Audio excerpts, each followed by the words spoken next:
good thinking stool. It is a good thinking stool. Excuse me while I go into deep contemplation.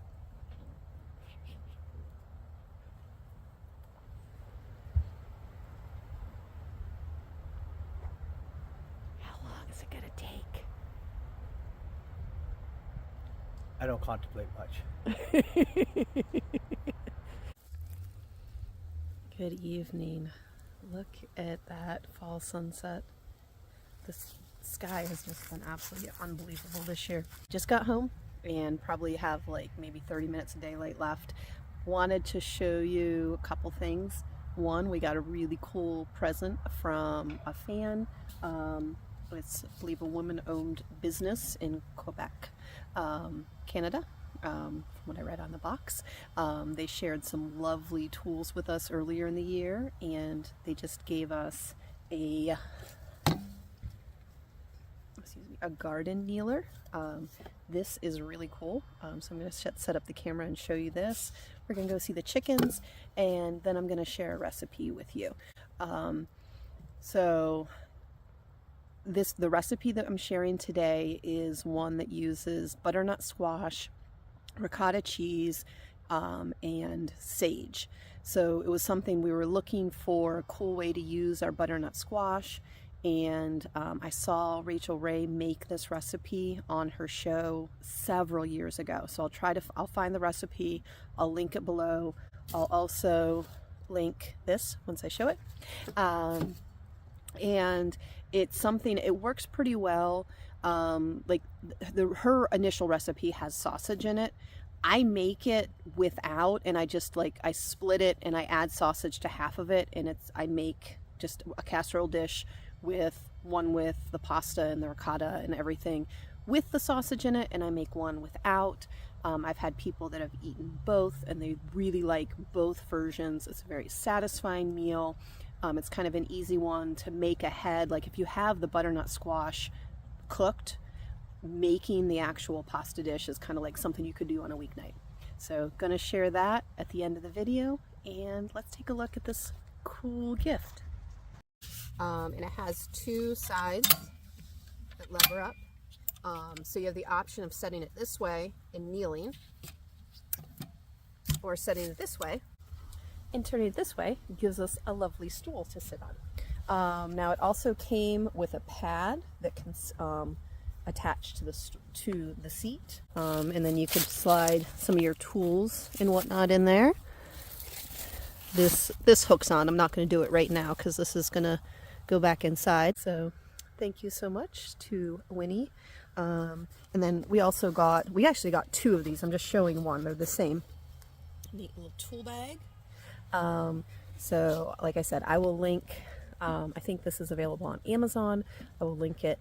It's very comfortable. I think I'm going to get a lot of use out of this, and I believe we got two. Here's the German Shepherd. I believe we got two because we're often multiple people working in the garden. So let's go see how the chickens are doing. All right, in the chicken tunnel. This is just provided there's not a ton of extra space for scooching through like I'm doing right now.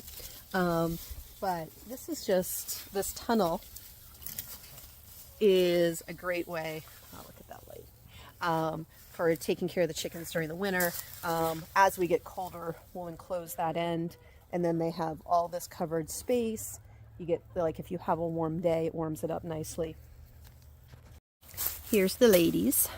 This is Goldie. She's in charge of everything. It's time for bed. The sun is setting. Everybody to bed. Fall garden's doing pretty well. And I need to go throw a ball for a German Shepherd. And then we need to make dinner. Thanks for joining me.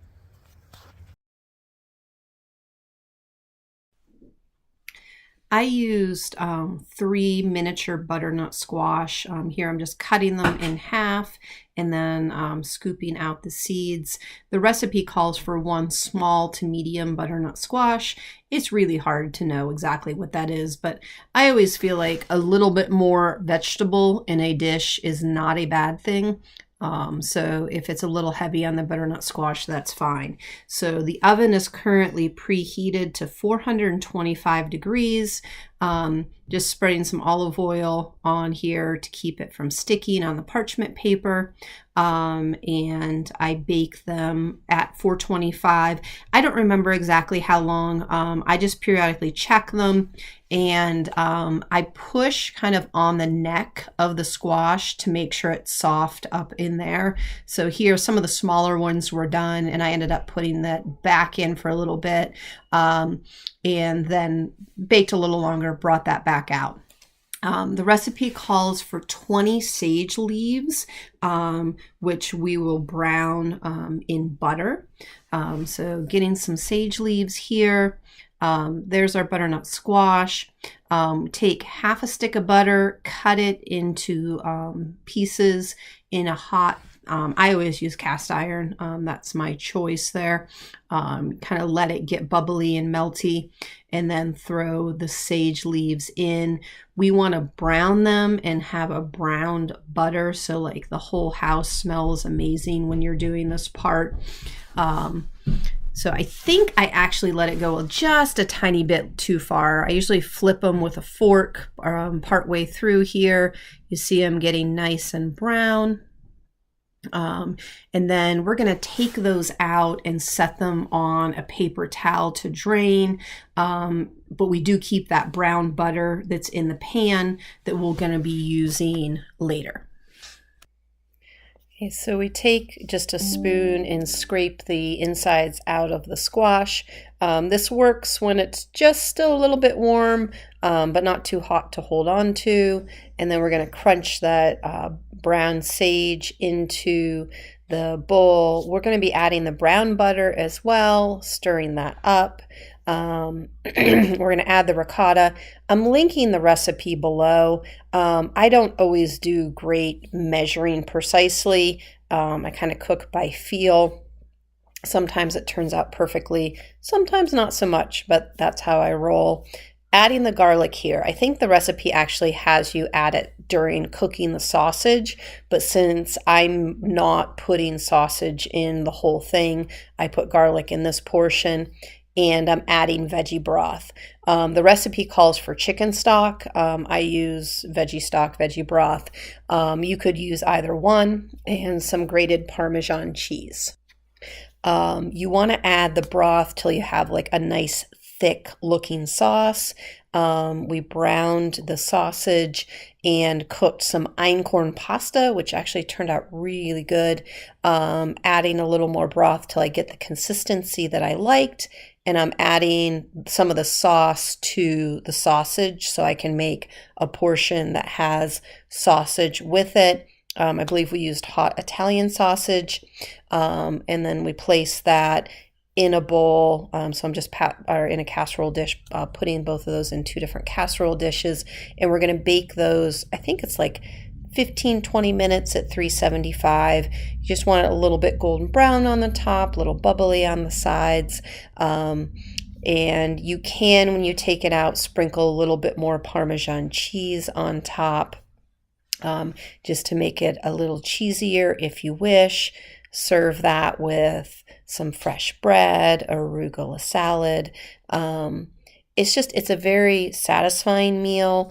It's a very easy one to split and make, a vegetarian version and a non-vegetarian version. And a lot of times on Sunday nights, we're cooking for leftovers for the week for me to take in my lunches, and on nights when we've got a lot going on, so we're not relying on takeout. So love this recipe for something to use our butternut squash with, and we just wanted to share. So thanks for joining us.